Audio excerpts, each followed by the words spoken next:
And welcome to Hero Power, episode 75. Doing it right. Even if you have to do it over, we're going to do it right. Yeah. I am your host, Avantes, and as always, I am joined by my co-hosts, Zeroshio. What is up, gang? And Versika. Somebody's got to keep you in check, right? I guess. I don't know. I have been so crazy this week, I can't even tell you where I am, or I barely even realized it was Wednesday. Like, seriously, I got up this morning, left the house thinking it was Tuesday all day. Like, I have a whole nother day to show prep. No, you don't. Nope. So who watches the Watchers? We've got that covered. That's right. So... all right. Well, we've got a great show lined up for you. A lot of discussion about the journey to Ngoro. In fact, I think I'm going to call this episode "Welcome to the Jungle." See what I did there? Yeah. See? There you go. I know what you did. Oh, if only we could play licensed music. I know, right? Right. So, all right. Before we get into that, though, Versika, tell us a little bit about our sponsors at Viforce. All right, so went into a different big box store from the one I usually go into, and I asked about financing on a system. So I went over to the system that I was looking at, and I told the salesperson the games I wanted to play. They're like, well, you're probably not going to be playing on this system. So score one for the retail guy. He actually knew what he was talking about. He took me to the system right beside it and said, you're going to need this one. I'm like, well, that's a little bit more than I'm going to need, right? And he's like, yeah, it is. But you'll have this extra power behind it. I'm just like, so is there any way that I can modify that at all? He's like, no, these are our two systems, and this is what you get for this system, which won't be able to do what you want it to do, but this will be able to do what you want to do. I'm like, okay, that's fine. Well, do you offer financing? They're like, well, yeah, you can apply for one of our credit cards.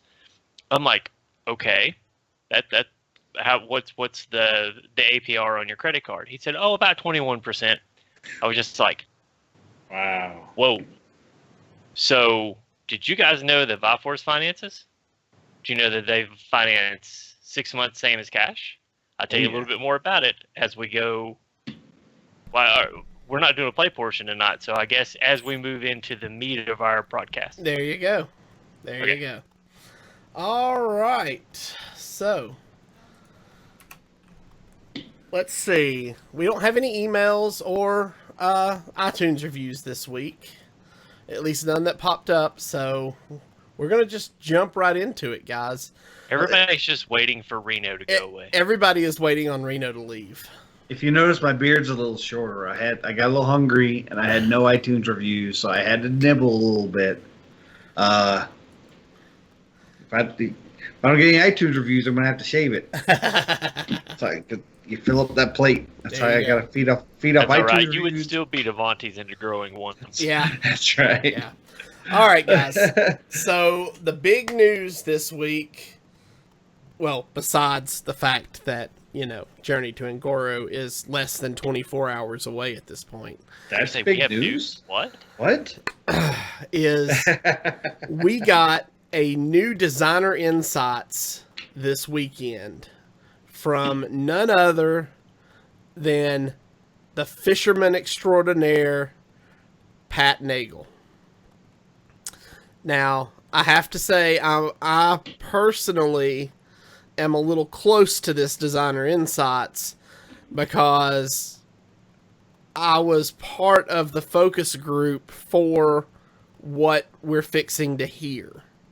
So we're going to talk a little bit about what was announced, but first I'm going to let... Before you go to the next... The one thing I got out of all this blog post was that you were holding out on us. Mm-hmm. There's a lot of information that I'm technically still under NDA on all of it, even though it's been released. So I have to just kind of be careful with what I do and what I say. But with that, instead of me telling you, I'm going to let Pat Nagel himself tell you. So here we go.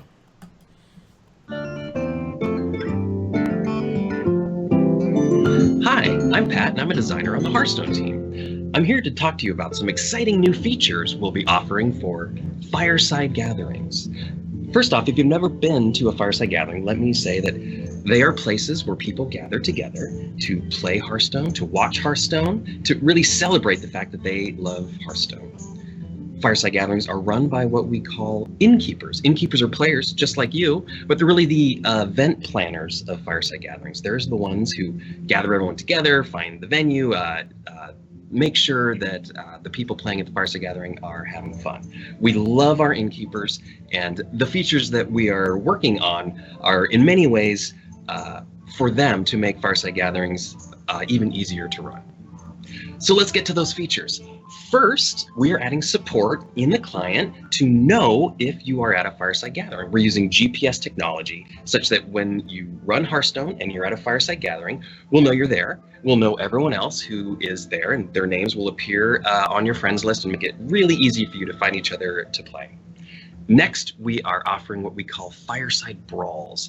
Fireside Brawls are like Tavern Brawls, but we are giving them in addition to Tavern Brawls for players at Fireside Gatherings. So if you're at a Fireside Gathering, you can play your Tavern Brawl just like normal, but we'll also have this Fireside Brawl. And we're choosing brawls, even designing our own brawls with the idea of in-person gaming in mind. Another feature we're working on is a way to make each Fireside Gathering feel unique by offering innkeepers a chance to make a unique identity for their Fireside Gathering. We call this feature Taverns. Innkeepers will be able to go to our website and create their own tavern sign. We'll offer sign customization options such as insignias, frames, backgrounds, their own tavern name. Then when players go to the Innkeeper's Fireside Gathering, the custom sign will swing down in game to welcome them to the tavern. They'll also see the tavern name the innkeeper has chosen on their friends list. We hope taverns will encourage Fireside Gathering communities to grow. We'll be rolling this out slowly in a beta test with Blizzard selected innkeepers. They'll be helping us ensure a smooth global rollout when this feature's ready. Want to be an innkeeper? Go to firesidegatherings.com for more information. Thanks for watching, and we'll see you at the fireside.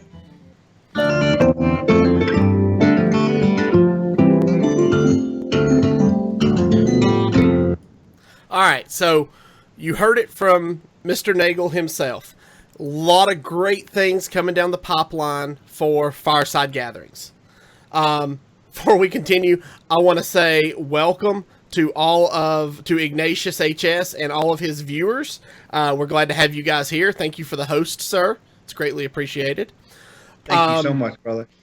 So as I mentioned before, I was part of a select group that got to go and be a part of the focus group for these Fireside Gathering changes that are coming.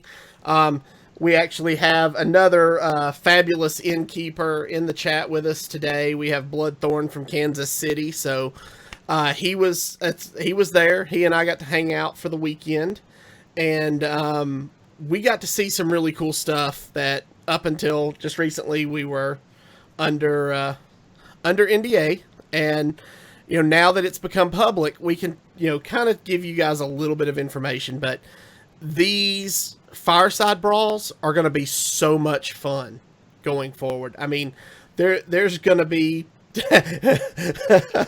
sorry guys, Bloodthorn was just saying how we got to watch Pat Nagel take shots, and yes, that was a thing. I do have a question about it. And I don't know if you'll have the answer for this. One concern about all this Fireside stuff is, what if you have somebody off the street come in? Do you know if the Fireside Brawl is going to be restricted by the level 20 account or not? I have not heard anything official. I know Espo from Legend of the Innkeeper proposed that question on Twitter to the Play Hearthstone group yesterday. And to my knowledge, I don't believe he's gotten a response yet.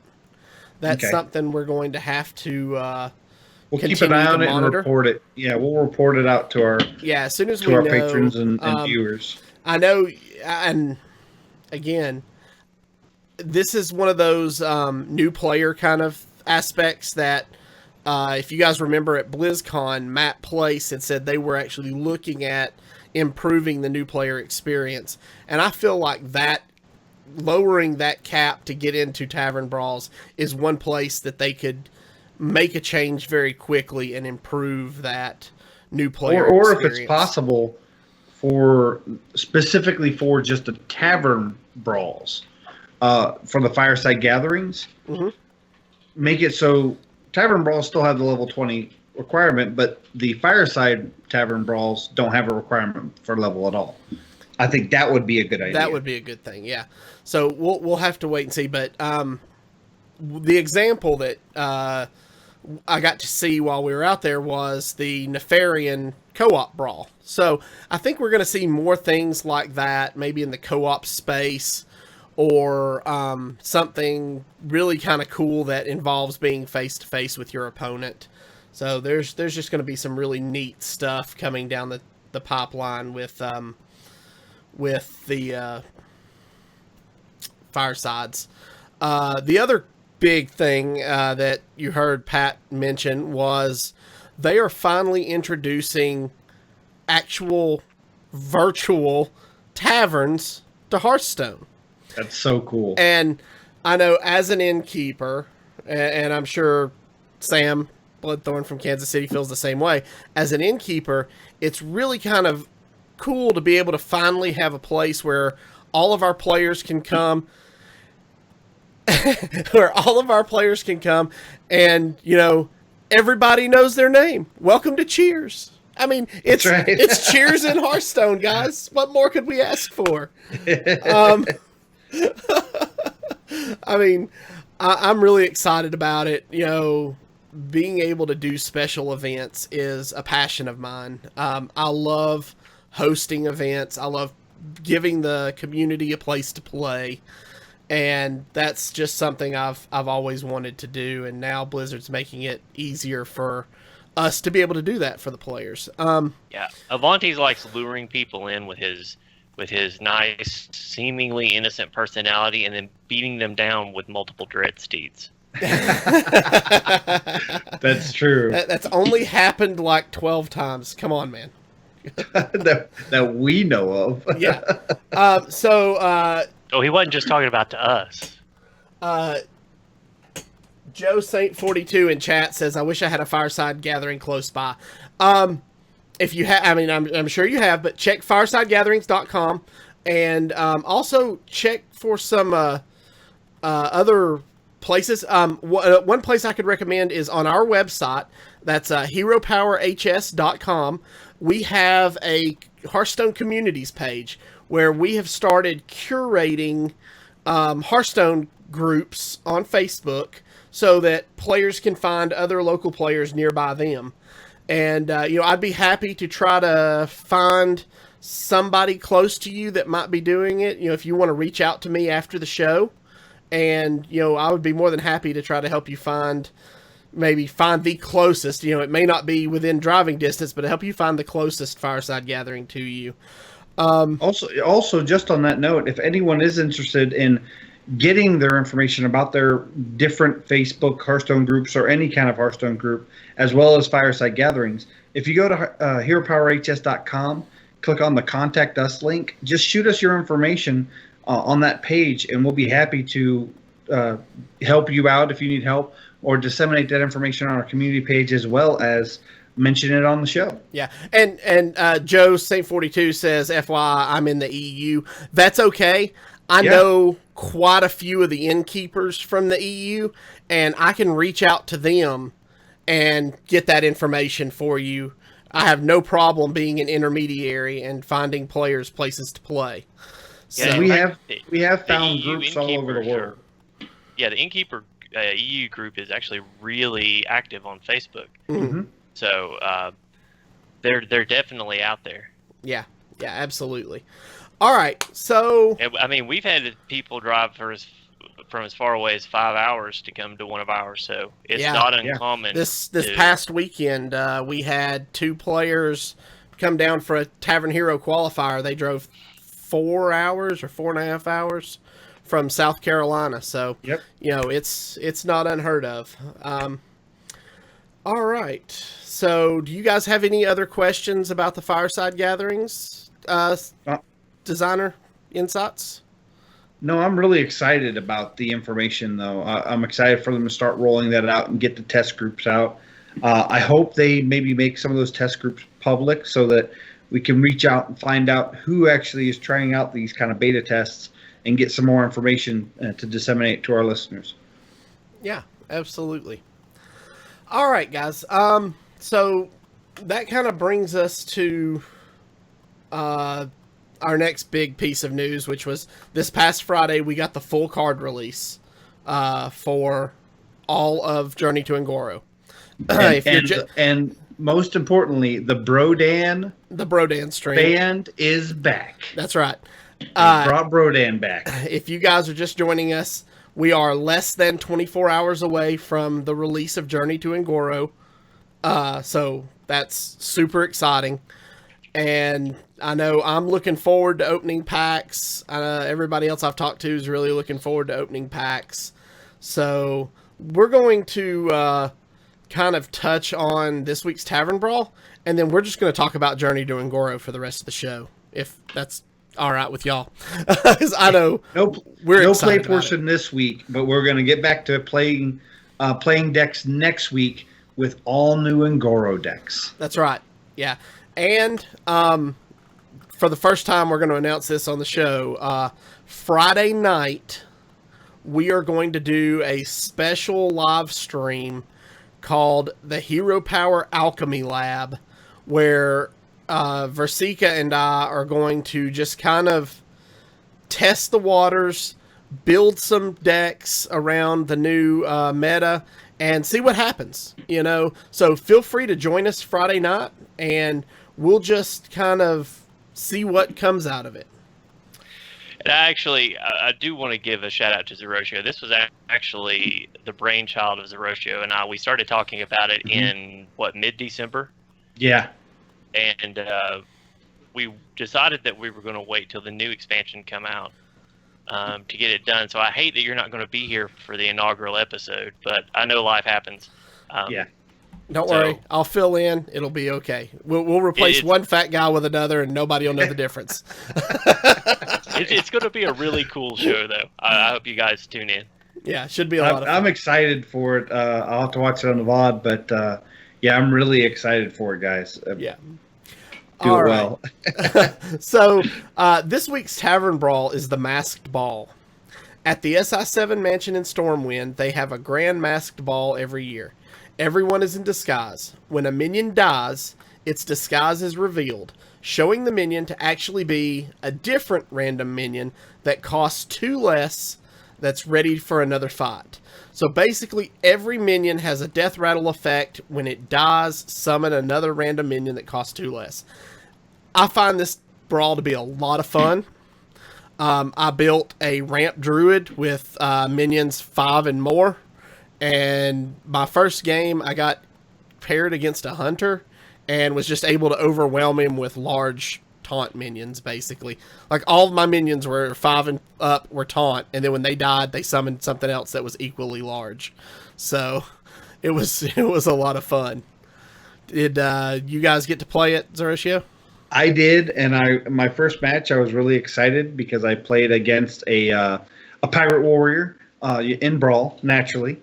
And he learned really quickly that 1-drops don't get the death rattle because they can't turn into anything 2 mana less.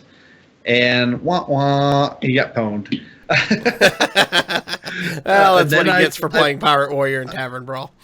I played again and faced against a standard Zulak, who dropped a bunch of 1-drops on the board.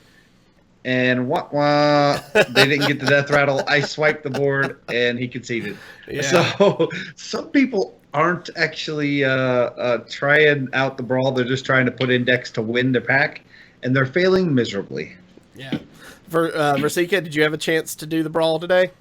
Absolutely. And actually, after the last time something like this happened, I figured that Pirate Warrior would be in. So I actually built an Evolved Shaman specifically designed to take down Pirate Warrior and queued into 3 straight Pirate Warriors and finished my Shaman quest. It wasn't even close. Nice. So, I will say this though. I did play the ramp druid, but one thing that wrecked me was devolve. Yeah, Devolve is super powerful in this brawl. It sure is. All right, so go out, play the brawl. It's a lot of fun. It's a great, easy, classic pack. So, But the one thing I really liked about this is in the weeks culminating up to now, they're getting ready for this big party. And now this is the masked ball. So I love how they took old, recycled brawls, made a theme out of it, gave it a story to kind of freshen it up, to then do this brawl, which is a repeat brawl, but it has a story to it now. mhm. So I'm really excited that they're using the brawls in this kind of storytelling way up to a launch of a set.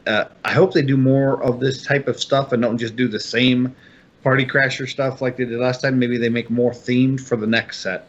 They're doing good with the brawls. I'm really happy. Yep. All right, so we ready to jump into this journey to Ngoro? So just to give you guys a heads up of what's coming, last week we said on the show that each of us, the three hosts, were going to pick a card from each class that we were excited about. Some of us got really excited and sent me like 3 cards from each class. Hey, I had to make sure there weren't no repeats, okay? So I went through and just picked one for you, and then I put them all into a presentation we're going to take a look at, and we're gonna talk a little bit about the cards as we go. And if you guys have any questions or want to chime in your thoughts in chat, please do so, and we'll try to make this as interactive as possible. So, all right, let's get this party started. Welcome to the jungle, baby. That's right. All right. So, start with Druid. Zeroshio, your choice was Tyrantus. Tell us a little bit about why. So far, everybody is really hating on this card. They say it's too costly for the size of the minion. Basically, all you're going to do is throw down a 12/12. Sure, he's hard to remove, but he can be removed. But if you look at a lot of the other cards in the Druid set, I'm really, really, really excited about this card, mainly because it plays right into the quest and the theme of the expansion. There are minions that will take a 5-cost minion, or 5 cost or higher, more attack minion from your hand and put it directly into play. The quest reward is turning all of your minions in your deck to 0 cost. So there's going to be a lot of ways to cheat out big minions in Druid. I'm really excited to play this. It kind of harkens me back to the old days of Ramp Druid before Combo Druid became a thing, when it was all about just getting big beefy minions out really early by turn 3, turn 5, and just basically 4 and 5 to 1ing your opponent early game so they have no mid game. Yeah. All right, so my card of choice for Druid was the Shell Shifter. 4 mana, 3/3, choose one, transform into a 5/3 with stealth or a 3/5 with taunt. I think this guy's going to be a blast to play with Fandral. He's going to be a 4 mana, 5/5 taunt with stealth. So, I mean, I'm really looking forward to maybe seeing a return. You know, yes, Jades are still going to be out there, but I don't feel like Jades are going to be as strong. I mean, they may be, but I'm looking for more, kind of a return to more of a mid-range, kind of fun Druid, I guess. You know, some people find Jades fun, to each their own, but I'm really excited about this, and it just seemed like a lot of fun to me. Versika, why don't you tell us a little bit about Evolving Spores? Okay, so I think that Druid is going to be more of a mid-range and tempo deck. Like you, I believe that Jades will decrease a little bit in popularity, but I still think it's going to be a tier 2 deck. And Evolving Spores fits right in with the Jades. Can you imagine adapting all your Jades? I just think it's versatile enough that I think you're going to see it in almost every Druid deck in the 4 slot, especially since we're losing mulch. We need a little bit better clearing value out of our minions. So things like Divine Shield and Taunt things that'll help you survive a little bit longer on board. I think are going to be key to Druid getting to the late game, which is where they're going to shine in this expansion. So I think Evolving Spores is a great mid-casting card that'll help get you there. Okay. And the important part to think about with Jades is the quest for Druid is to summon 5 minions with 5 or more attack. Jades that are summoned with 5 attack or more do count towards the quest. Okay. Okay, cool. Ignatius asks if we can kind of clarify why we picked the cards we picked. So, like I said, we kind of looked at the set. We wanted to pick cards that we thought we were going to really enjoy, and we didn't. Or that would be impactful. Yeah, well, something that we would enjoy that might be impactful, and we didn't want to do any duplicates. So, like, if there were times where I think coming up in Mage, Zeroshio picked the card that I was going to pick. So then I went and looked and found another card that I enjoyed that I thought was going to be fun and impactful. And so we kind of went with that card instead, even though Zeroshio basically had my first choice. So yeah, that's kind of how we went about choosing our cards. Yeah, and personally, I understand people saying Tarantus does nothing when it hits the board. Sure, I agree with that, but it is a non-targetable by spells or hero power 12/12. If it hits the board by itself, sure, maybe easy to deal with. But if it hits the board with maybe 3 or 4 other big minions, or is in reaction to another minion dying that turn, I believe he's going to be very impactful. And I think you're going to see him in the ladder meta. Maybe not tournament meta, but definitely the ladder meta. Yeah. All right, let's move on to the next class. Hunter. So, a little bit of a story behind Zeroshio's pick, because during week 2 of the announcements where they were releasing the journals by the first journal without the video. Was it the first journal? Yep, it was the very first journal. So in the very first journal, Zeroshio on the show says, I saw a reference to a jeweled macaw. So I think we may see a new beast called Jeweled Macaw. Lo and behold, he was 100% correct. So, Zeroshio, tell us a little bit about your pick. Yeah, and as a matter of fact, I believe I said that I believe not only would it be a beast in Hunter, that it will probably add a random beast to your hand or summon a random beast. So I nailed it pretty much on the button. I love this card. It's a 1-mana 1/1 beast. Add a random beast to your hand. I really think Beast Hunter is going to come back.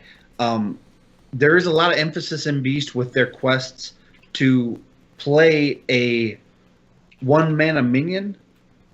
And the importance of that is getting that early curve. And I think you're going to see a lot of good mid-range decks that are focusing on playing those 1-mana minions to add other minions to your hand to kind of take you through the mid-game and then get to your late game. I could actually see this in some form of control Hunter, but it's more going to be like, instead of control in the way of spells and board clears, it's more about swarming the board with minions and making value trades. So I'm really excited for this card. I think it's going to be staple in all Hunter decks. Okay. My pick was Stampede, because one of the cards I really wanted to see work from previous was, and I'm going to draw a blank on it now that it's important. Lock and Load. Lock and Load. Yeah, I really wanted to see Lock and Load work. And I was just like, okay, well, it's not going to be good in this current meta. And then we get Stampede. 1 mana, each time you play a beast this turn, add a random beast to your hand. Okay, so we got to see this play during the Brodan stream on Friday. And yeah, he played a beast and got an angry chicken. And that's going to happen. But it looked like so much fun. And, there are a lot of people who only play Hearthstone for the competitive side of it. But then there are a lot of people who just want to get in, have some fun, knock out a game. And I feel like this card does that for the Hunter. And that's why I chose Stampede. It's going to be a lot of fun. and I'm looking forward to testing it out. Versika, tell us a little bit about Grievous Bite. All right, so with Pirate Warrior only losing 2 cards coming into this meta, I really started looking at what would make Hunter able to compete. And I felt like the biggest thing that Hunter really lacked was good early removal that didn't remove a win condition. So they were already losing Quick Shot, which hurts a lot in the early game. And I don't feel like Arcane Shot was ever really that great. So with Grievous Bite dealing 2 damage to a single minion and then 1 damage to the adjacent minions, if they're not careful about how they play their board, 2 mana and you remove three aggro creatures off a Pirate Warrior's board, and you've knocked out quite a bit of their damage. I think this is the first step in allowing Hunter to be viable in this meta. So I think combination of Grievous Bite and Explosive Trap gets you to the mid game, and I think that Hunter is going to be a great mid-range class in this expansion. Yeah, I like this because it's like a mini swipe. Yes. Yeah, it's gonna be a lot of fun. It's like a mini power shot. I think that's what Brode said during the stream Friday. And it's a mini power shot. I can definitely see that. It's gonna make it very interesting. So, all right, next class, please. Oh, now we're getting into the fun stuff. I love Mage in this expansion. So, like I said earlier, Zeroshio took my first pick for this class. So, Zeroshio, tell us a little bit about Primordial Glyph. So we have Primordial Glyph. It's 2 mana spell. Discover a spell. Reduce its cost by 2 mana. It's kind of like the Unstable Portal for spells. The important thing is here you get a Discover. So that means you're only going to see Mage spells as long as you're playing Mage. Obviously, if you get this in another class, you'll get your class spells. What's really neat about this is it plays right into the quest, obviously, which so far is being speculated as being the most impactful quest on the meta. And the quest is Open the Waygate for 1 mana. You cast 6 spells that didn't start in your deck, and your reward is Time Warp. And Time Warp's a 5-minute spell that lets you take another turn. The big importance of the Primordial Glyph is powering that up. But you're going to see things like cards that you may not have seen in the meta recently, like Arcane Giant, come back. And less important what this card does, more importantly, how it's going to affect Mage as a class. And I'm really excited for it.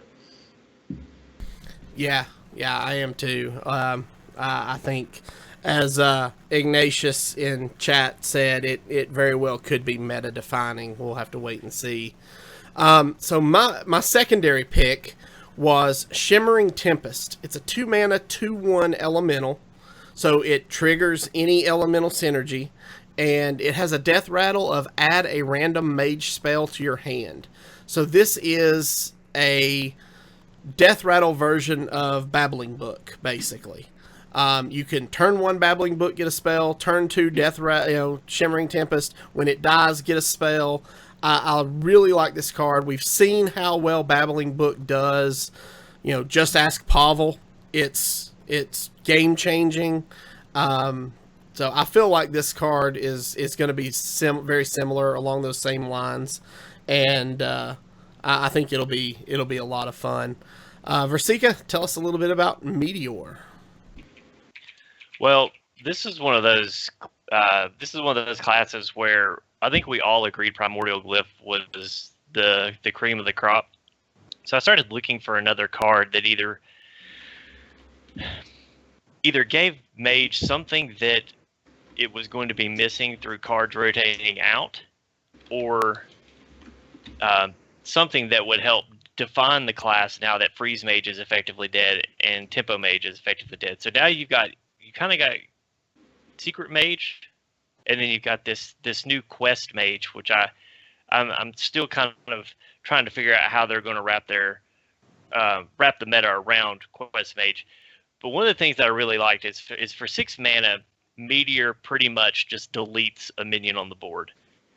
So that's something that normally you would have to waste a Fireball on, unless you were playing like the singleton Reno Mage, which you could use Flame Lance. This allows you to save a polymorph for something that may be a little trickier, but you don't want to waste mass damage on. The thing I really like about this is there's been many times where there's been 3 minions on the board. I've got a Flame Strike in my hand, but I don't really want to waste the Flame Strike on just 3 minions, especially when my opponent has cards in hand ready to refill the board. I feel like Meteor does a good job of just, like I said, deleting 1 minion and doing enough damage to the adjacent minions at 3 damage apiece that it puts it in range of maybe some other less powerful spells or minions that you have on the board. I think Meteor is, I think it's a really good value for the mana. I don't think it's overpowered. I love that it can't go face, that it is board control only, and I think you're going to see a one of at least of these in almost every Mage deck. Yeah, I like one of our patrons, Matt at Arms, put it really well. It's like you cast Meteor, you're basically saying screw those minions, but that one in the middle, that one specifically, it's just gone. Yeah, so it's a lot of fun, and I can't wait to see the animation. I have a feeling that the board animation for this card is just going to be awesome. Yeah, so a lot of people in chat asking why none of us picked the quests. And the simple answer is we felt like the quests had been talked to death at this point. Everybody has seen the quests, especially the ones they released early. A lot of the other podcasts have done a real good job of covering the quests up to this point. And so we kind of wanted to expand on other areas. Yes, we all feel like the Mage quest is really, really strong. If you're Really not strong. familiar, the quest reward is Time Warp, 5 mana, take another turn after this one. Yep. So it's really strong. But that's why we didn't take any of the quests for our picks, is because we just felt like they had been talked to death at this point, especially we're less than 24 hours from release, so we wanted to kind of shine a light on some other cards. All right, moving on to Paladin. Now, Paladin was interesting. I looked at all the different options, and these ended up being our 3 picks. Zeroshio, why did you pick Vine Cleaver? Here's the thing. They're having a rough spot with Paladin, and I've actually been laddering with Paladin recently with buff Pirate Paladin and doing really well with it. But out of all the Ngoro cards, I'm not seeing anything terribly impactful. I'm not seeing any real big synergies. Obviously, we have the buff synergy, which is in relation to the quest where you cast 6 spells on your minions and you get the quest reward of Galvadon. But I don't think I think people are going to try to do that because Galvadon seems really strong. He's a 5 mana 5/5 that adapts 5 times, and I think people are going to jump right into it. But I think the place where people are missing is there's a lot of synergies with Silverhand recruits. Now, that also goes into buffing minions on the board. You can buff your Silverhand recruits and maybe get some impactful use out of them. There's a lot of cards that synergize with that, but the one that really gets me excited is Vine Cleaver. It's a 7 mana weapon for Paladin, and it's a 4/3 weapon, which is really good stats. And after your hero attacks, summon 2 1/1 Silverhand recruits. I really like the buff style Paladin, and I think this is going to really play into what Paladin wants to do and where they're kind of steering Paladin to go. Whether it's really impactful in the meta, we'll just have to see. But I do like the synergies with Silverhand recruits in this set. Okay, cool. So my choice here was adaptation, and The reason I picked adaptation is I feel like the adapt mechanic is going to be just as strong as the discover mechanic was when it first released. And we're going to see it a lot. But the ability to adapt, say, poisonous onto a knife juggler or onto a wild pyromancer and get a board clear basically for 1 mana, you know, added to the price of your minion. I just felt like, yes, it's like a 33% chance, you know, or something like that. It may even be a little less. I'm not Disguised Toast. I don't have a math degree. I have a computer science degree. What do they say? 30% of the time, it happens 100% of the time? Exactly. There you go. So I really like the ability to... I feel like adapt is going to swing games because your opponent is not going to be able to...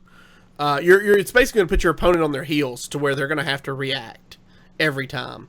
And I feel like that's strong. So that's why I chose adaptation for Paladin. Versika, what are your thoughts on dino size? I'm going to be totally and completely honest with everybody. When I looked at the Paladin cards, aside from the Paladin quest, I feel like Paladin really didn't get much help in this expansion. So I really struggled to find a Paladin card that I liked. Adaptation, in my opinion, is by far the best card Paladin is getting. But when it comes to surprise factor, I think dino size may win a couple of games for someone that it shouldn't. It would not surprise me to see dino size make it into a tournament in sort of a sleeper deck where people really don't have the means to deal with it, and it sneak a couple of wins. But that is, honestly, I just, it was the best of the worst. I do want to call out Ignatius in chat mentioned that Malkorok may come back since Curseblade is leaving and Vinecleaver is entering the meta. Getting Vinecleaver off of Malkorok is going to be epic. I mean, when that happens, you've gotten so much worth. So Ignatius also asks, would you agree that the Paladin has been desperately missing what Paladin has been desperately missing is something to do on turns 1 and 2, and do you feel now that they have it? Sorosio, you're kind of our resident Paladin expert. What do you feel? I think there was quite a bit of 1 and 2 drops put in Mean Streets that just didn't get the job done. This really, nothing out of the set really hollers early game. Lost in the Jungle is going to help. Obviously, you're probably going to be casting your Paladin quest first. Lost in the Jungle is another spell that summons 2/1/1 Silverhand recruits for 1 mana. I really think Paladin's going to be in a bad spot, and I think it's going to be dumpster tier. I love Paladin. It was my second golden class, and I hate. What was it? My first. It was my first or second. I can't remember which. I hate where Paladin's at now, and I'm really not excited to see where Paladin's going. But I'm going to try to make it work. Okay, I was just sitting here reading chat, and Penny Vanessa says patches plus dino size plus cold blood. How could it go wrong? Actually, my first thought when I saw dino size instantly went to Sergeant Sally. Ooh, that's an interesting thought. Yeah. Ooh, that's nasty. Yeah. When I saw dino size, I just thought Bluegill Warrior. Toss down a Bluegill, toss down dino size. It's a guaranteed 10 damage. 10 damage, and if you happen to have a war leader or you just clear something with Finja, it could be more. Yeah. Yeah. Okay. All right. Moving on to the next class, which is Priest. And Zerotio, you have Free from Amber. Yes, I do. And I am hearing so far, Freedom from Amber has such diverse, different opinions all over Reddit and different shows. It's 8 mana spell. Discover a minion that costs 8 mana or more. Summon it. Now, this is very similar to Forbidden Shaping, where Forbidden Shaping is a 0 mana spell that uses all your remaining mana and summons a minion of that cost. The difference is you get to discover it, which means it's going to be out of priest or neutral. And since priest doesn't have an 8 or more cost minion at all, in standard at least, you're just going to get a neutral minion. There are a lot of really big neutral minions in Un'Goro. Imagine Charged Devilsaur. Charged Devilsaur is an 8 mana 7/7 beast with charge, but has the battle cry, can't attack heroes this turn. Well, if you summon it, the battle cry doesn't go off.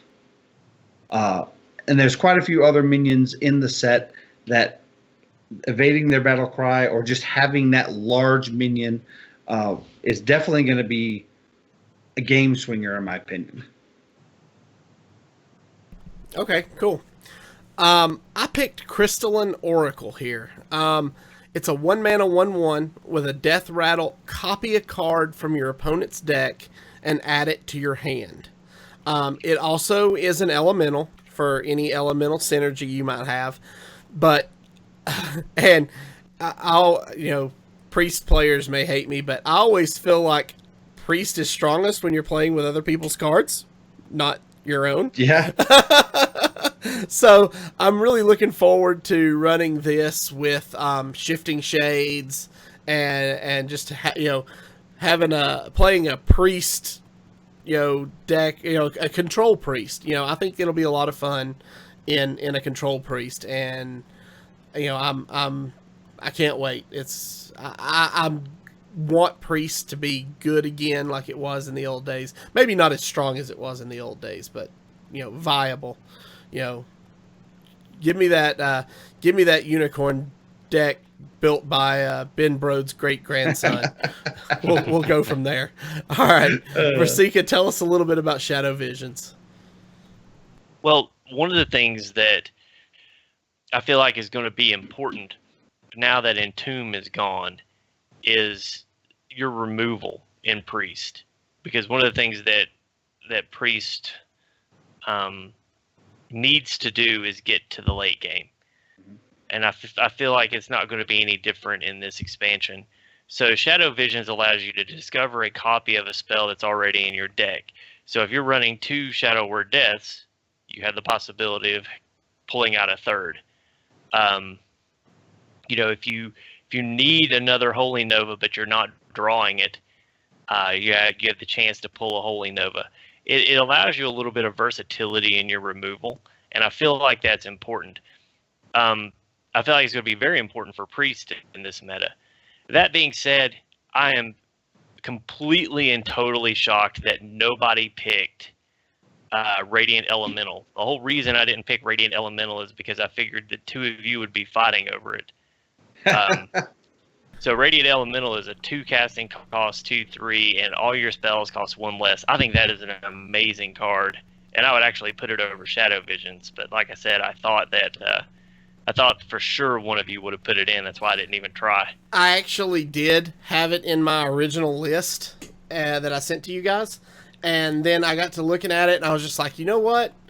This looks like it could be a lot of fun. I'm a huge fan of N'Zoth, and so I love death rattle stuff that I can bring back, and get more cards. So that's kind of why I changed my option and went with the Oracle. I liked Radiant Elemental, and I considered it in my list. But I'm worried that Priest is really going to have to go towards more of a minion-based deck, considering the quest. And I don't know how reliant they're going to be on spells unless they're running some kind of combo Priest. And this may... If there's some kind of spell-based combo that involves 3 or more spells, this would take a slot of, say, like an Emperor Thorson to make that combo happen. But I'm just not convinced that it's going to have as much impact as I originally thought. Yeah. So chat says the Radiant Elemental on turn 2 gives you a free Power Word Shield, which is very true. And the other thing was between Oracle, Shadow Visions, and the Quest, Priest is finally going to have something to play besides dragons. So that's kind of exciting. Yeah. I think there's an elemental-based priest that may work. I'm kind of toying around with a few different ideas. The priest paladin, the priest legendary, I believe, is probably the weakest legendary in the set. And just to talk about it, she's a 5 mana Lyra the Sun Shard 3/5 elemental. Whenever you cast a spell, add a random priest spell to your hand. I don't think priest spells are strong enough to swing a game unless you're hoping for that one or two spells that are in your combo to kind of give you an extra shot at it. Maybe you're trying to get a bunch of Mind Blasts in your hand and combo it with Radiant Elemental. I don't know. I don't think it's strong enough of an archetype to focus on, though. I am excited about the quest, though. Yeah. All right, so before we move on to the next class, Versika, why don't you tell us a little bit more about our sponsors at Viforce? Okay, so when we last left my story, I was talking to the guy at the box store about financing for this computer that was above the specs that I needed. So when he said we had a 21% interest rate, I was doing the math in my head. So the computer that I was looking at that would be playing what I wanted it to play would have ended up costing $929. So $929 spread out over the course of however long it took me to pay it off. I'm assuming that because I can spread it out to a year, that I would be spreading it out over a year, and it just made the math easier. You know, what's 21% of $929? Yeah. Math. A lot. Get back to me on that. So one of the great things about Viforce is that they offer 6 months, same as cash financing, with no interest. So yes, you have to pay it off in 6 months, but you don't have any interest accrue during that time. So you have 6 months from the time that you purchase your machine to pay it off without any penalty. The other great thing about Viforce is, unlike that big box machine where I had to pick the one that I couldn't use or the one that had more that I could use, I can take an existing Viforce machine and customize it, which also adjusts the price up or down, and fit it to exactly what I need. So I'm only paying for exactly the machine I need. And actually, my Viforce machine was customized for exactly what I needed for what fit in my budget. And I've been nothing but satisfied with it. So go to ViforceGaming.com, check out what they've got. If you have any questions, feel free to shoot them an email. They'll be more than happy to answer it. Get as technical as you want, or if you're not technical or you're not computer savvy, let them know right off the bat. They'll put it in layman's terms for you. You can also go to HeroPowerHS.com, click on the Viforce link on the side, and it'll take you directly to their site. All right. And for that math, the interest would be just under $200, making the total cost of that computer over $1,100.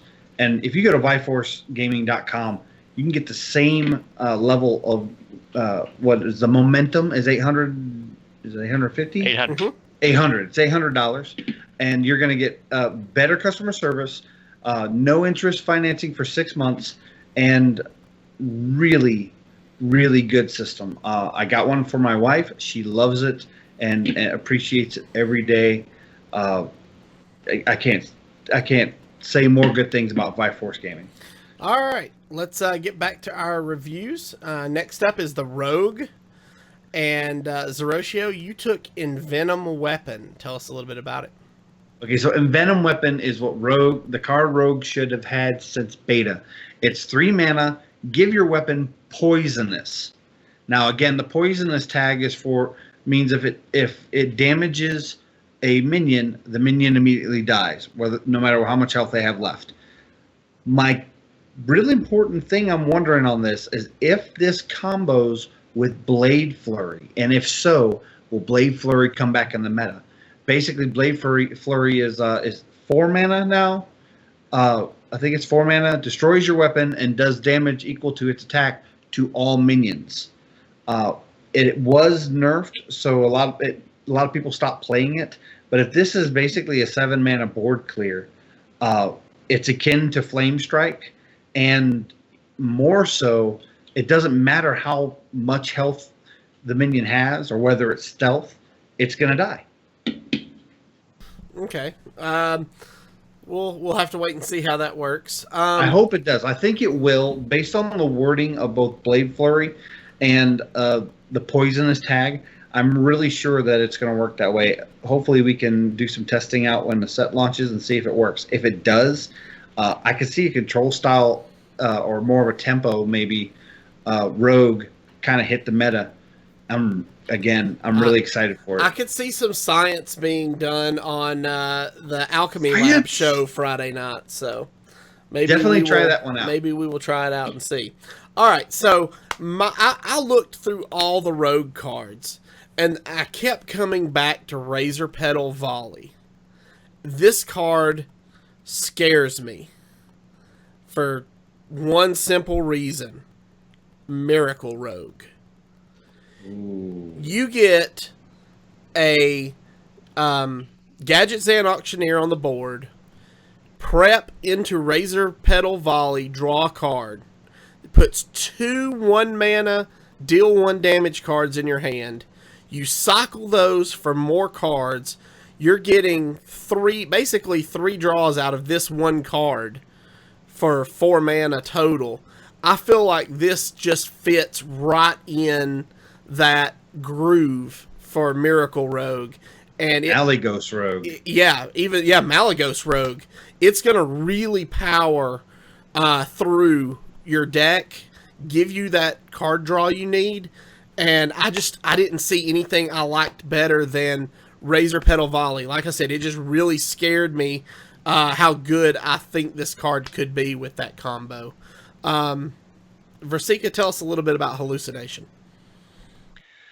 All right, so one of the things that we found out in the Mean Streets meta is that Dragonid Operative's ability to pull a class or to pull a card from your opponent's deck was very game breaking a lot of times.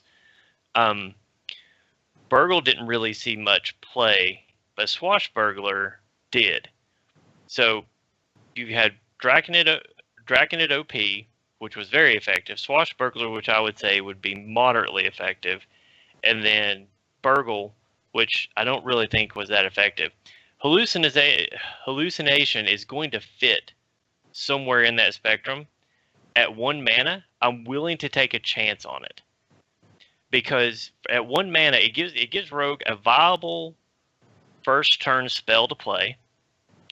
And discovering a card from your opponent's class, at that point you can have anything. And it could really help drive you in a direction, which I feel like if you're not playing Miracle Rogue, I feel like rogues struggle to find a direction until they get to Van Cleef or they were going like the N'Zoth Rogue had a very specific direction. But if you weren't playing one of those very strict archetype or one of those very strict deck types, Rogue tended to struggle. I think Hallucination is going to be able to give you a card that you can build around, because I feel like that's what Rogue does very well. It builds around something, but it doesn't really have that core card that just drives a deck other than Van Cleef. And Van Cleef uses so many resources. Also, with it being 1 mana, it feeds into Miracle Rogue. It also helps feed Van Cleef. It helps feed Questing Adventurer. So while I think Miracle is going to go from a tier 1, maybe bottom of tier 1, top of tier 2 deck, I feel like it's going to go all the way down to a tier 4. I feel like losing Conceal was a big deal for it. This may help lessen that impact a little bit. Okay. All right. Cool. Yeah, I like that. I think it has a place. What I like about the cards as a whole from Rogue is they're not pigeonholing you specifically into one archetype. They've given you tools for the quest, which is the Caverns Below 1 mana, play 4 minions with the same name, you get the Crystal Core.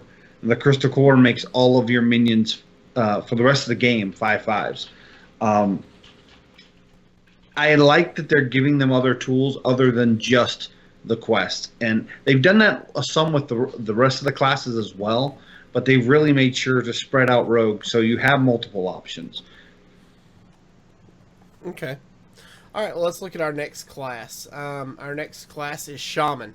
So, there's been a lot of talk about Shaman losing the Tunnel Trog and the Totem Golem. Mm-hmm. So, we are getting a whole new set of Shaman stuff that I feel like is moving Shaman more towards a mid-range. Zeroshio, you picked Primal Fin Totem. Tell us a little bit about it. I think a lot of people are going to head towards Elementals and really focus on Elementals for Shaman because it feels right. I think it's probably going to not be as good as people think, or it's going to be boring. And just like when Pirates started to phase out, everybody jumped on the Finja bandwagon, and I think you're just going to see lots and lots of Murlocs. And my card is the Primal Fin Totem. It's a 2-mana 0/3 totem minion. At the end of your turn, summon a 1/1 Murloc. It's in its base, it's pretty weak, but I really think it's going to fuel the quest, which is the Unite the Murlocs, summon 10 Murlocs, and you get Megafin. And Megafin is a 5-mana 8/8 that fills your entire hand with Murlocs. I think it's going to be a swarm-based tempo or tempo style deck, or maybe a mid-range style deck. I'm excited for Shaman to flood the board with Murlocs. I know a lot of people hate Murlocs. I think that's why I love Murlocs. I really like the Primal Fin Totem. It's really my favorite card in Shaman. All right. Oh, killing me. I knew I would. I'm sure we're probably getting a disappointing head shake from Versika that we just can't see at this point in time. Through that whole explanation. All right. So my pick here was the Stone Sentinel. He is a 7-mana 4/4 with Battle Cry. If you played an elemental last turn, summon 2 2/3 elementals with taunt. So basically, you're getting, for 7 mana, if you do the elemental shaman synergy, like Zeroshio was kind of talking about, you're looking at a 7 mana, 8/10 in total stats, because you're basically getting a what's the spell? Feral Spirits. Yeah, you're basically getting a Feral Spirits with no overload. Basically, for all intents and purposes, this is about a 4-mana minion. For additional 3 mana, you get the Feral Spirits ability, which is 2 2/3 elementals with taunt. And that's the cost of Feral Spirits. But Feral Spirits also has 2 overload. So really, you're getting the cost efficient of 2 mana, which makes this pretty good. I like this in a control-y style Shaman. Mm-hmm. Maybe even put Feral Spirits in here as well. Yeah. I'm thinking of a mid-range kind of, I think chat just said it, Curved Stone elemental deck. Yep. So, especially with the new Shaman Legendary, it's 8. This kind of curves right into that at 8 mana. So, we'll have to wait and see how it plays. Versika, tell us a little bit about Tidal Surge. Yeah, so actually, hashtag in chat kind of stole my thunder there a little bit. Jade Lightning has been so good in this past meta. The forecasting cost to deal 4 damage. If you're not running Jades, though, Jade Lightning is just 4 mana for 4 damage. You may get a 1/1 or a 2/2. If you're running Jade Claws, it might be a 3/3. And at 3/3, it's pretty good. But the thing I like about Tidal Surge is you deal 4 damage to a minion, so it doesn't go face. But I very rarely sent Jade Lightning to face anyway. And it restores 4 health to your hero. This it helps Shaman control the board in two ways, because I feel like healing is going to be very powerful in Shaman, and I feel like it's going to be an important part of how you play the archetype in this meta. The 4 damage allows you to remove or deal significant damage to a threat on the board. It also allows you to heal up from what damage you took last turn on the board. And the one thing that Shaman didn't get a lot of in this expansion was taunts. So they're going to be taking damage, but with Jinyu Water Speaker and Tidal Surge and Hot Springs, the Hot Spring Guardian, I feel like there's enough healing in Shaman that you have to kill them twice. And I think that's going to be good for them into that mid-range tempo style of play with elementals. I feel like the healing is going to, it's going to really sync up with the elementals nicely. I also think it's going to be super important in the control Shaman matchup, because I feel like Volcano is going to be a huge board clear for Shaman. And I feel like even though they're missing Elemental Destruction and Healing Wave, you almost make up for Elemental Destruction and Healing Wave in Tidal Surge and Volcano. You just have a lot less overload to deal with. So I think you can pretty much see that same control Shaman sneak into this meta with maybe a couple of new creatures that they didn't have before, with Tidal Surge and Jinyu Water Speaker pulling a lot of the weight. And the new Shaman Legendary, one of the discovers that happens when he comes into play is to heal for 12. Yes. So I think healing is going to be super powerful in Shaman. I think Tidal Surge is versatile, if not more versatile than Jade Lightning. Yeah, we're having a great discussion in chat from Joe Saint and hashtag. Basically, there's the big argument is Tidal Surge over Lightning, Jade Lightning. Obviously, Jade Lightning can do damage to face, while Tidal Surge only goes for minions. And Jade Lightning has the possibility of bringing out a Jade Golem. The big difference is if you're going elemental focus and you can't really water down your deck with Jade synergy, I think Tidal Surge is a good substitute, because really in the elemental theme decks, I think you're going to be focusing on controlling the board, making value trades, and getting damage where you can. More of a control-y style, where with the Jades, it's all about just doing as much damage as quickly as possible in bursts, as well as establishing a very dangerous board that they have to deal with. So I think whether Tidal Surge or Jade Lightning are better than each other, it really depends on your deck. I don't think you're going to run both. You're going to run the Tidal Surge in the elemental decks, and you're going to run Jade Lightning in Jade decks. Yeah, I could definitely see that. So, it really, like you said, it's going to depend on the genre, or the genre you're playing. Whether, yes, but I like Versika's point, where you're basically going to have to kill shamans twice. I mean, they have so much healing right now, so we'll just have to wait and see how they play. All right, moving on to Warlock.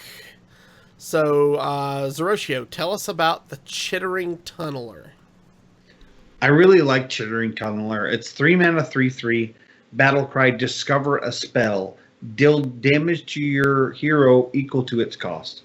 They're kind of doing a lot of this, do damage to your hero for the benefit of getting a card or casting a spell or whatnot. And I really just like this mechanic more so than the actual Tunneler itself. The big benefit is similar to where Priest, you can only put 2 copies of a spell in your deck, and maybe you need a good spell, maybe a 3rd copy of it. Chittering Tunneler is almost like having a sideboard. Most of their spells are usually situational. Maybe you don't want to put a Blast Crystal Potion main deck or a Siphon Soul main deck into your actual Warlock deck, but you want the possibility of needing it just in case. A Chittering Tunneler is going to give you the possible option for that. It does come at a health cost, but I really think that's not going to matter in this meta with them. I'm looking forward to see what can be done with this minion and this mechanic. Yes, yeah, I agree. I went with the Cruel Dinomancer. He's a 6-mana 5/5 with Death Rattle. Summon a random minion you discarded this game. So when Karazhan released last July, we saw the introduction of discard lock. You know, because we got the draw engine in the form of Malkazar's Imp. And then we got Cruel, the Unshackled, which summons all demons into your hand. I think we could, you've got demons that force you to discard. So I think we could see a interesting combination of a discard demon lock, maybe. I'm kind of reaching here, but I really like the discard mechanic in Warlock. I feel like it gives it a little versatility. And I think this, if you're forced to discard something big, this can bring it back. And I think that's going to be a very interesting interaction as the game goes into later rounds. So. A bit of science I want to try with this card is if you've discarded Clutch Mother Zavis multiple times and you summon her back with Cruel Dinomancer, at what power and toughness will Clutch Mother Zavis come back as? If you discarded her as a 6/6, is there a possibility of getting a 6/6 on the board? I'm really excited to see if that's a possibility. If so, you may never have to cast Clutch Mother Zavis. And just so people are aware, it's a 2-mana legendary minion, 2/2 beast. Whenever you discard this, give it +2/+2 and return it to your hand. Right. Yeah. So, all right. Versika, tell us a little bit about Corrupting Mist. Well, Corrupting Mist is basically Doomsayer without being able to be killed, which I think is going to be very big in Warlock's ability to stay in the game early. If you're not going to be playing aggro lock yourself, which actually I have aggro lock as a tier 1 deck in the new meta, so I think there's going to be a lot of zoo lock. But if you're wanting to play more of a tempo-based demon style discard deck, I think Corrupting Mist is going to be important in keeping the board clear early, letting aggro decks go wide and then wiping them out, and then recovering from that after they've exhausted their early resources. You play this in conjunction with Dirty Rat on turn 4, and I mean you're going to be tearing it up. Losing Demon Wrath, I feel like hurt Warlock a lot more than people are really talking about.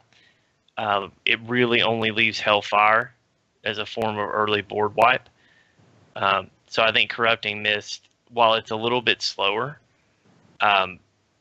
not only does it destroy the minions that are on the board, but I feel like it does kind of buy you a little bit of time in that next turn. I think this is great. I also think it's great in combination with Doomsayer. Just doubling up the board. They either have to take out the Doomsayer or hit your face.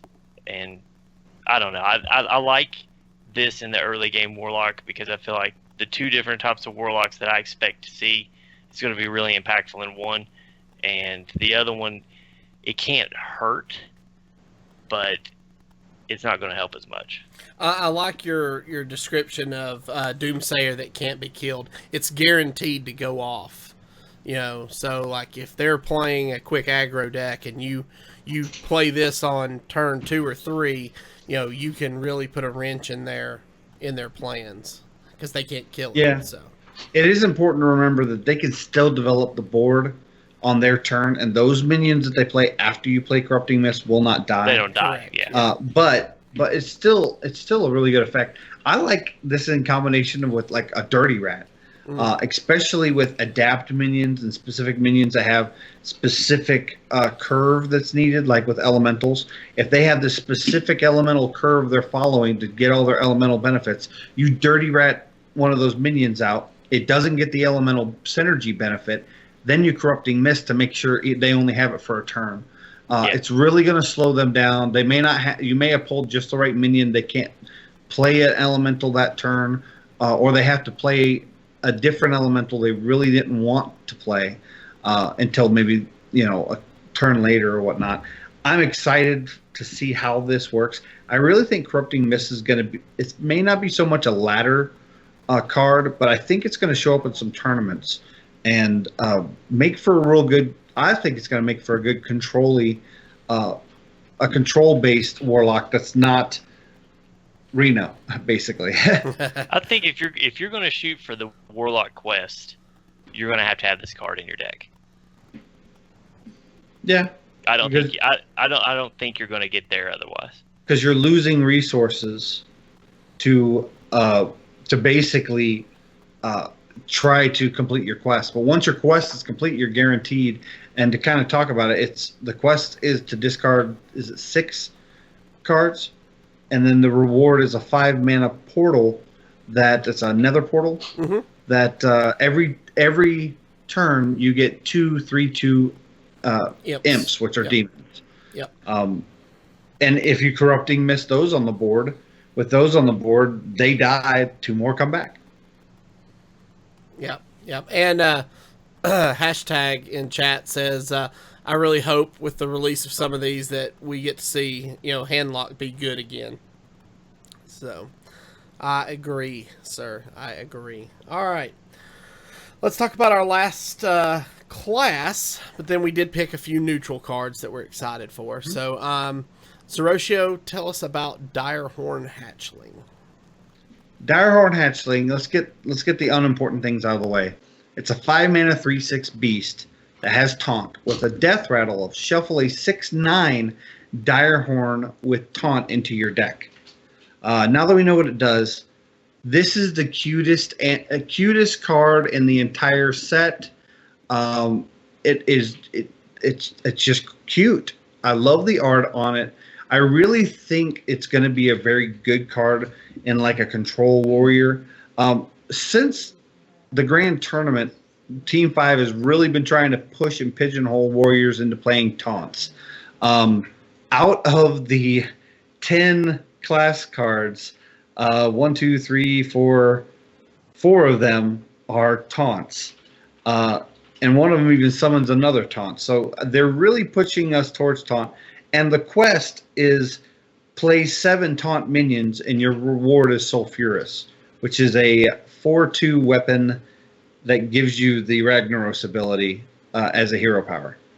So because you're putting out all these taunts, you'll need less armor because you have things to protect you. I'm really excited for Warrior. I got my Golden Warrior off the back of Control Warrior, and I can't wait to continue playing it. Yeah. So I went with a fun card here. I went with Molten Blade. It's a 1-mana 1/1 with the Shifter Xeris effect. Each turn this is in your hand, transform it into a new weapon. So it could be anything. It could be a Vine Cleaver. Yeah. And I really, it could be, there's just, it literally could be anything. So, I mean. But it can't, in Standard, it cannot be Cursed Blade. That's right, because Cursed Blade is going away. So it's finally it's going to give you options, and I strongly believe options are second only to card draw in importance in collectible card games. So the good thing is Malkarok will not get you Cursed Blade. The bad thing is Malkarok might get you Molten Blade. That's true. You might get a 1/1 weapon. Yeah. So, yeah. Hope that doesn't happen, but hope it turns into something like Doomhammer. So, yeah. lot of fun stuff I think could happen with this card. Versika, tell us a little bit about Sudden Genesis. All right, so Sudden Genesis is, in my opinion, it has the chance to have the largest single-turn impact of the cards that we've seen as far as board presence go. With Whirlwind being in Warrior, if you go wide on Warrior, you're going to get wrecked because you're playing. The thing about Warriors, you usually play a minion a turn.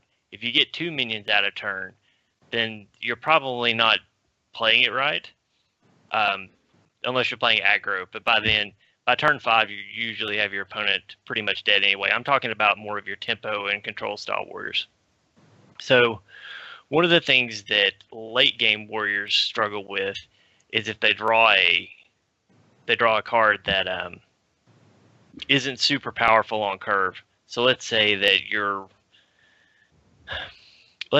running Alley Armorsmith and you draw her on turn 8. Okay, well, you got Sudden Genesis in your hand. That next turn you Whirlwind and Sudden Genesis, and your Alley Armorsmith is suddenly 2 Alley Armors. She found her twin sister. And suddenly, that board is a very different board state, and it allows you to get to your late game. I like Sudden Genesis in Control Warrior. I like Sudden Genesis as a finisher style card in Tempo Warrior that leans more on the control side. I love Sudden Genesis in a Quest Warrior. And once you get the Sulfurous hero power, I feel like Sudden Genesis suddenly becomes the least of their worries, and it's the card that sneaks up and bites you when it's done. All I can think of is Ali sister. If you get the reference, you're old. I really like this card as well. I think there'll be a lot of value type minions that Warriors are going to be putting out instead of just a bunch of minions. And to do a Whirlwind effect, maybe with Revenge or with Ravaging Ghoul, and then pretty much double your board at that point, that's huge advantage. Yeah, I agree. All right, so moving on, we've got 3 more slides, guys. We're almost done. Our first group of neutrals that we chose, Zeroshio, tell us about Emerald Hive Queen. Emerald Hive Queen is 1 mana, 2/3 beast.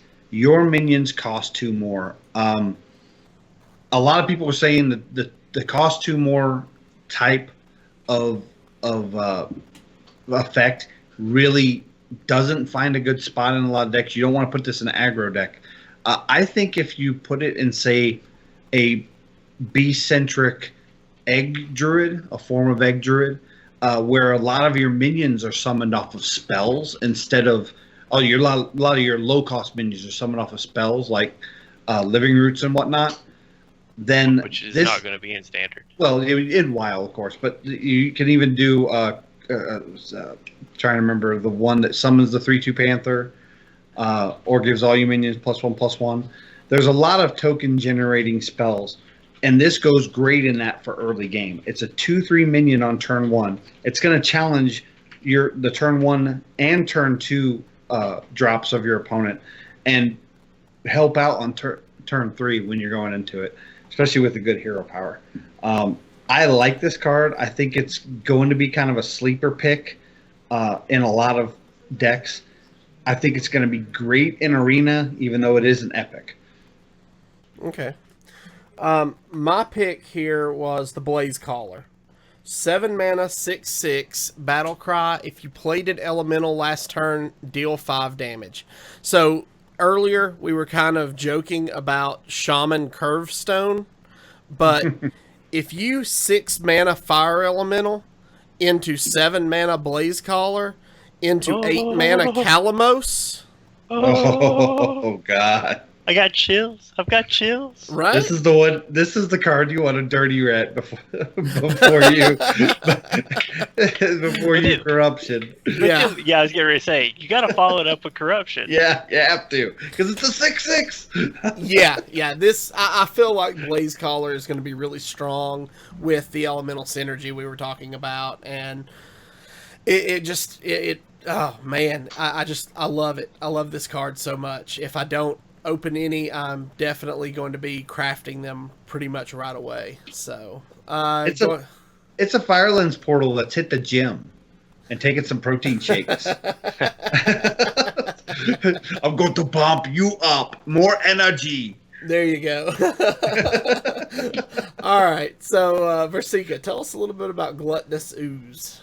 All right, so I feel like out of all the cards that they took aim at Pirate Warrior and they said you shall not pass, Gluttonous Ooze was the card that lined up the sights, because if this is not a counter to early game weapon buffs, I don't know what is. The thing about this is, for 2 mana Acidic Swamp Ooze, you get a 3/2. It destroys a weapon, and if your opponent's not playing a weapon, it's kind of like it's a 3/2. Granted, you only pay 2 for it, but the 3/3, you feel like you can even hold on to this for a little bit, just on the off chance that they're playing Medivh.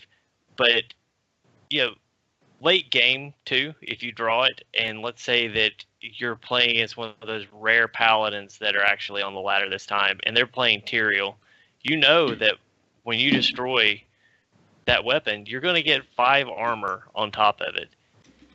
It's just, this is a all around feel good card. I feel like I'm probably going to put one of these in every deck I make, just to have it out there. But I'm going to cackle and laugh and drink a toast to the pirate every time I destroy his 5/3 Fiery War Axe. Or even better, a 7/3 Arcanite Reaper. Yeah. Oh gosh, feels bad, man. I can't wait. Yeah, it's gonna be fun. This is another card that I think is gonna be good this meta. So, all right, next set of neutrals. Zeroshio, tell us about the Vicious Fledgling. Vicious Fledgling is a 3 mana 3/3 beast. After this minion attacks a hero, adapt. I think you're going to see some of the menagerie shenanigans again, where you use the curator to pull a beast out of your deck in a deck that doesn't normally have beasts, and I think this will fit a good slot. One thing that's important to note: if this minion attacks a hero, it gets to adapt. If you choose Wind Fury, it can attack immediately again that turn. And I just love it. I think it's great. I think if you get to attack with this, you attack in, give it Wind Fury, attack again. Maybe you can give it Stealth, so the next turn you have a guaranteed 6 damage, possibly more depending on what adapts you put on it. Okay, all right. So earlier you said the Direhorn was the cutest card in the set. I'm gonna have to say, look at how cute that run is. It is cute, but it's not as cute as a Direhorn. So Come my on. pick is the Ravasar Runt. He's a 2 mana 2/2 with a battle cry. If you control at least 2 other minions, adapt. He's also a beast. So, you talked earlier about a Egg Druid top deck or a token top deck. I feel like this card could slide into a token top deck as a cheap mana, and if you've got multiple minions on the board, he gets better with the adaptability. Oh god! And turn then 2, and then you can buff him, with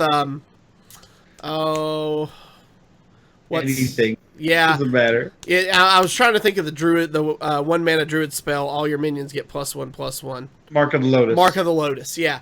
So, I mean, it just can go really crazy. I think Versika's card fits right in there with this deck archetype. So, Versika, tell us about Devilsar Egg. All right, so if you thought Nerubian Egg was bad, then Devilsar Egg is going to be right up top on your hit list.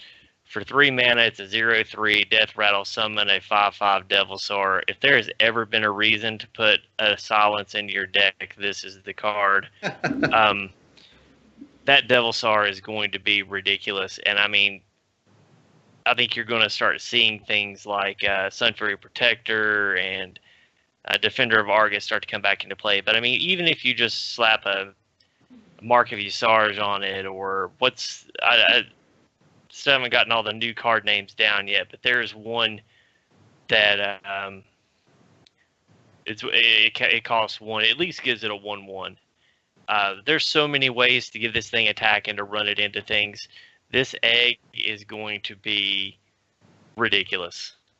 It is going to be ridiculous, and you will see it in every Druid deck coming and going. I agree. The big thing with this is the 5/5 Devilsaur that comes out of this will help you complete your Druid quest, because it is summon a 5 attack minion or higher, not play. So this is an easy way to curve out those 5 attack minions early. Also, this kind of goes in line. There's that one Death Rattle minion that's oh gosh, I can't remember what it's called, but it's 4 mana for a 1/1 that summons a 5/5 when it dies. Stat wise, this is 3 mana for a 0/3. Obviously, it's harder to proc yourself, but I'm excited to put this into a Druid deck. I want to make Ramp Druid. I think you can complete that quest really fast, and then just get some draw engine and pump out minions. On a side note on Ravasaur Runt, turn 2 Alley Cat coin into Ravasaur Runt with this cute little dino and those cute little kittens. That is going to be the cutest turn 2 ever. I like it. I like it a lot. All right, and our last set of neutrals, we kind of went out here. Zeroshio, tell us about Spirit Singer Umbra. Oh, yeah. 4 mana, 3/4 minion. It's a legendary. After you summon a minion, trigger its Death Rattle effect. Play this with the card we just looked at, the Devilsaur Egg. Yeah. I'm going to put this in Ramp Druid. There's a lot of really good Death Rattles you can put into that deck. I really think that Spirit Singer Umbra is a must craft. It is the first legendary I'm going to craft. Yeah. If I don't pull one, I'm going to probably craft it as well. It just seems so much fun. You'll pull one. You always pull. So we're not going to get into that again. Yeah, we will. So my pick here was the card we got for free yesterday, Volcanosaur. 7 mana, 5/6, battle cry, adapt, then adapt. Like I said earlier in the show tonight, I feel like adapt is going to be just so good in this going forward. It's going to be like Discover was when it first came out, and it's just going to get better as time goes on. I actually logged in and watched some people playing with Volcanosaur last night. Jackie Chan was playing with it. One of our patrons, Matt at Arms, put it into a rogue deck last night and was playing with it. And a 7 mana 5/9 taunt is not bad. That's what Matt at Arms got out against a board full of small minions. So I mean, he was able to turn the tide. So the ability to adapt twice off the battle cry is huge and gives you versatility for any situation you could be facing. So I really like this card, and I'm really glad they gave us a gold one for free. Yeah, and I actually got to see Ignatius play with this today. He did it. He got it out with Bran. I was playing this on EU last night while Legend of the Innkeeper was on, and I actually I far-sighted into it. Wow. So, turn 2, I coined out Feral Spirits. Turn 3, I put down my Flame Tongue Totem. Turn 4, I put down Volcanosaur and got Wind Fury and Stealth. That's sick. Yeah. I never even got to hit my opponent. He immediately conceded. Yeah, yeah. Joe Saint 42 in chat says he's going to craft that second golden Volcanosaur day one. I may be right there with you, brother. All right. I'm fighting the urge to disenchant mine. I think I'll wait until I get regulars. Yeah. All right. So Versika, tell us about Volatile Elemental. I love this card. Out of all the neutrals, this card is probably my favorite. I love its versatility. I love that it's a huge early game aggro counter, and the fact that it's neutral means that anyone can get to use it. When I see this card, the first place I go is Shaman in my head, because I feel like this is a Shaman card.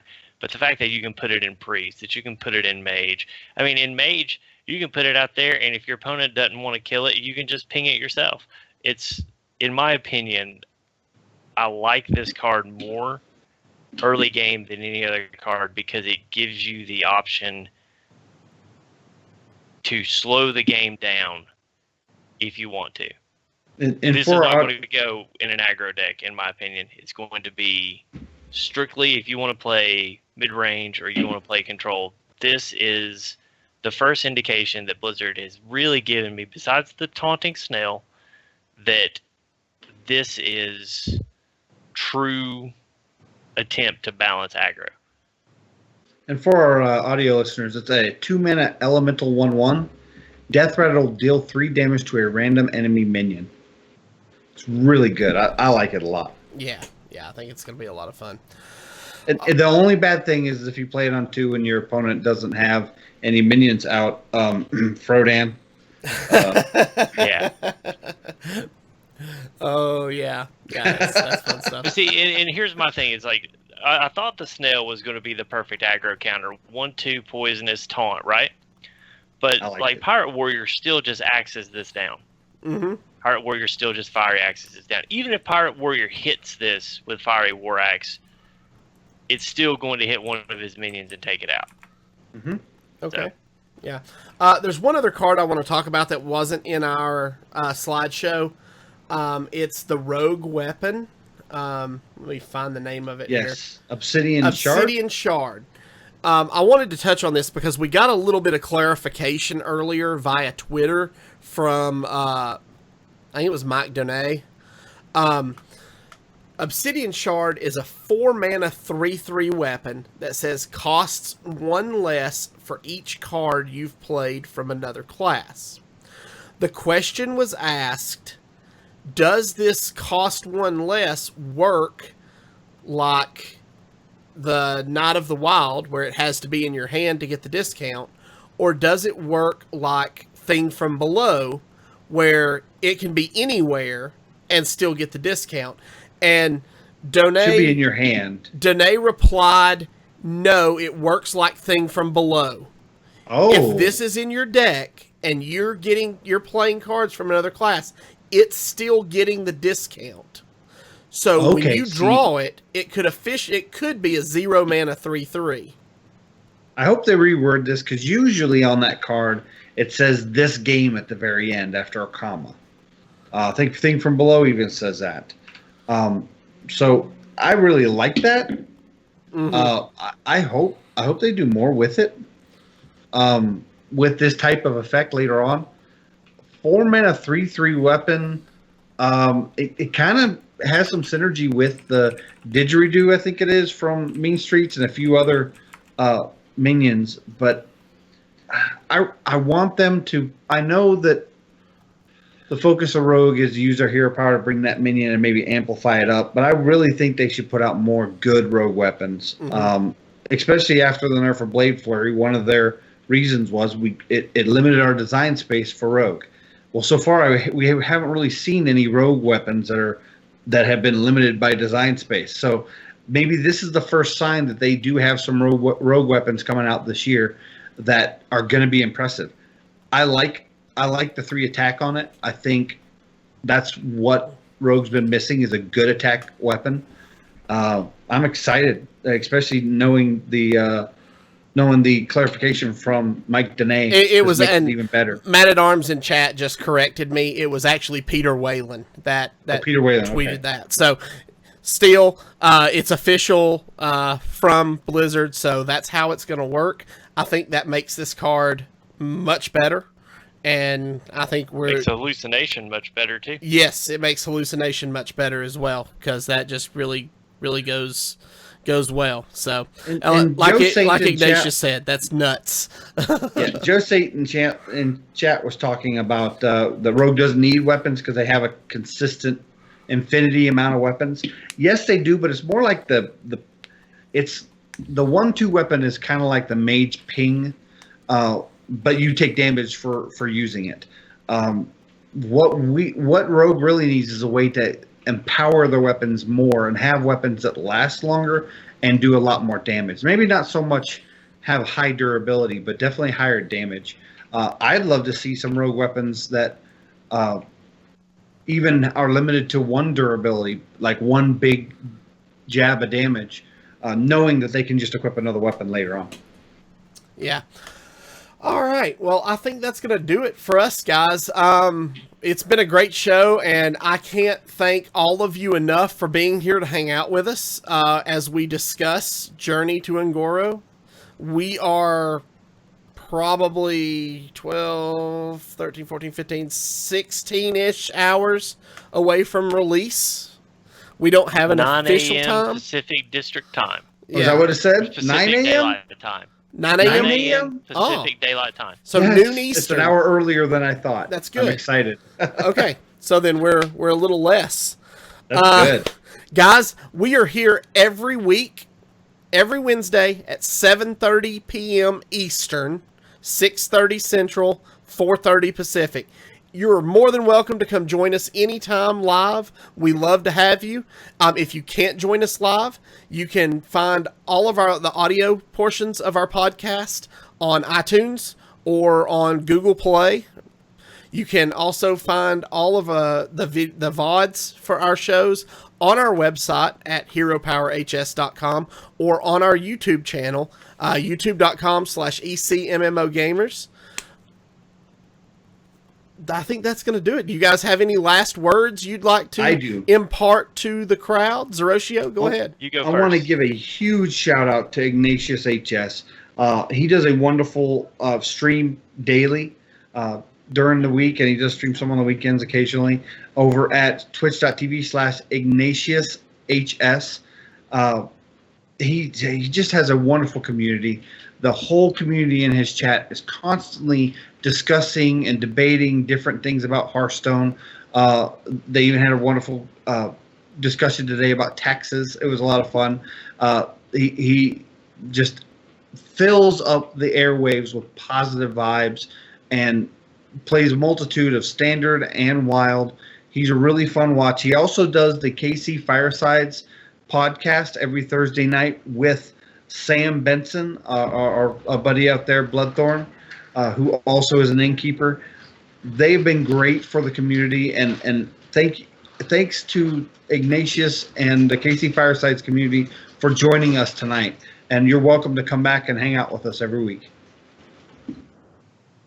And let's see, you are recording your pack openings tomorrow, right, Zero? But are you streaming them too? I'm going to stream them, yes. I'm going to pack early in the morning before I have to leave. As soon as release happens, I'm going to do my stream of my 55 packs is what I have. And then shortly after that, I have to get on the road up to Illinois, and I won't be back till Tuesday.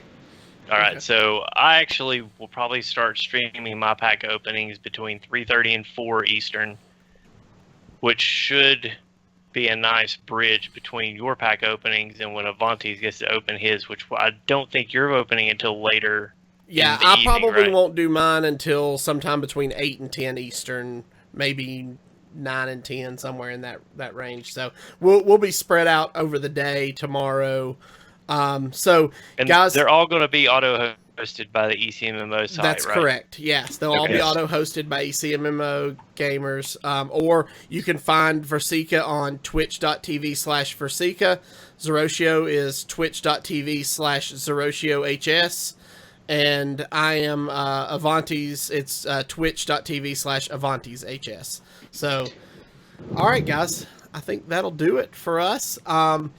At this time, I would like to say if you have any questions or comments. Wait. Oh. It's the first show of the month. It is. And I was so busy putting together the slideshow, I didn't get a chance to do the random stuff for the drawing. So I'm going to apologize now to the patrons. Yes. We'll do the drawing next week. And we'll throw something in extra. Yeah, we'll maybe throw something in extra. So for those of you who are new and don't know, if you are a patron of Hero Power, on the first show of every month, we give away a $20 Battle.net gift card. We also have a patron exclusive Discord that is very active, always theory crafting Hearthstone, always talking Hearthstone. It's going to be crazy tomorrow. Turn off your notifications. It will be very crazy tomorrow. And also, if you are a $5 or more a month patron, you're automatically entered to compete in the Hero Power Hearthstone Invitational Tournament, which is held every few months and has cash prizes. So if you want more information on that, you can check out patreon.com/heropower. But if you have any questions or comments about the show, feel free to email us at heropowerpodcast@gmail.com. Do us a favor and hit that subscribe button below on YouTube if you haven't done so already, or give us a follow on Twitch like Hashtag has, like Earl Grey has, like Ali Blitz 1 has, like Joe Saint 42 has, like Pop Grog has, like Onoto has. Guys, thank you so much. We greatly appreciate all the support. And until next week, good gaming. And don't forget to use your hero power.